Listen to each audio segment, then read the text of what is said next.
Hi everyone, welcome back to my page. So tonight I'm gonna make a video. I got a video request in my inbox early this morning and it's been sitting with me all day. Just finished everything up on this Sunday night. I'm so excited to sit down and finally make this video.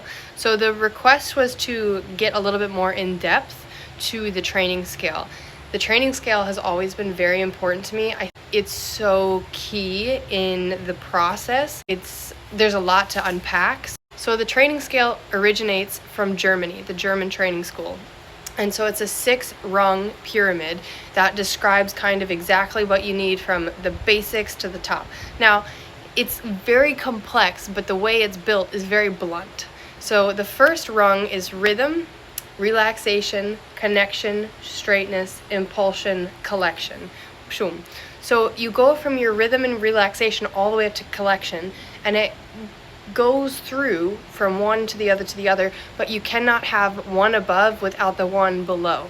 So the first thing we're going to talk about is rhythm and relaxation. Rhythm is a clear gait, whether walk, trot, canter, a clear 4-beat, 2-beat, 3-beat gait, 1, 2, 3, 4, marching from behind. You can't really have an even gait if it's not pushing from behind, so that, in my opinion, is where you kind of need to take it a little bit deeper and not just think, oh, if I have a rhythm, I have a rhythm. No, you've got to come from behind always. So marching 2, 3, 4, 1, 2, 3, 4, pushing 1, 2, 1, 2, 1, 2, 3, 1, 2, 3, 1, 2, 3. We talked about it in another one of my videos that you cannot replace power with speed. That's part of this. So rhythm is super important.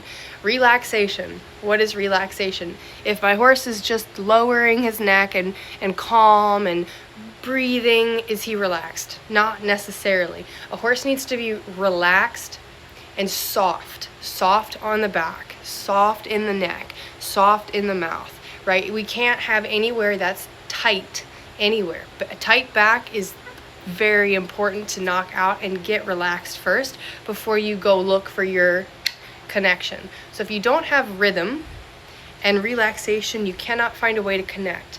So connection, by definition, is the recyclable cycle of energy, which means the horse is pushing from behind up through its back to the bit and back through you, and it's recycling that energy source without becoming tired.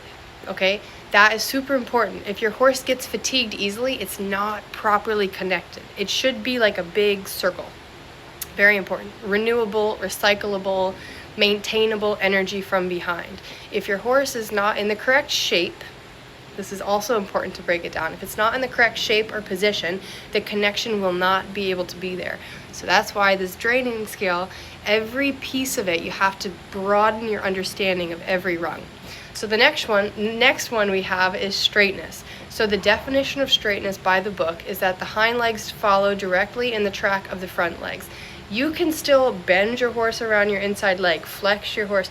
You should be able to keep your flexions continuing and have that conversation with the horse's mouth without the horse losing its straightness. That's super important. So you want to stay connected and find the straightness while keeping a horse rhythmical, relaxed, supple, and elastic through its body. Then you come to your impulsion. Without straightness, the horse cannot find the impulsion.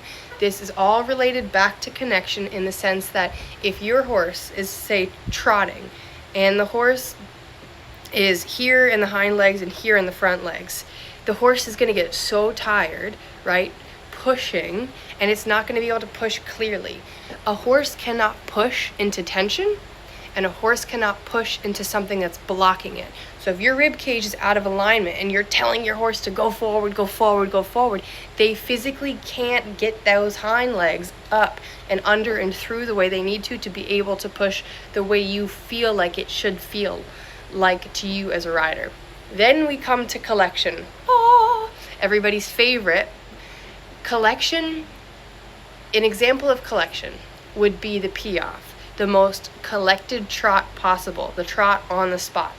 This requires the horse to sit down, come over its back, push up through its back, elevate in self-carriage up front, and maintain the rhythm, stay relaxed, the connection must stay straight must find the impulsion up and higher instead of up and forward, and stay soft throughout the whole cycle of energy.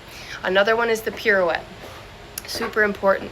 Collection, you have to really make sure your basics are in line first, because so often in today's riding world, you see these horses that are broken and tight and nah, nah, nah, nah, on the bit, and their tongue's out, because they're missing key pieces of, it's simple: relaxation, rhythm, connection, straightness, and impulsion. A horse will resort to these uglier things as a result of tension and incorrect basics.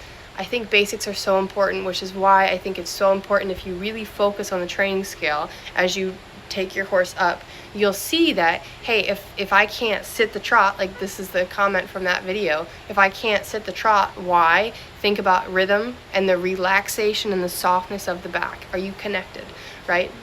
So when you take the training scale, in my opinion, you have to understand how to break it down piece by piece and understand what each rung means.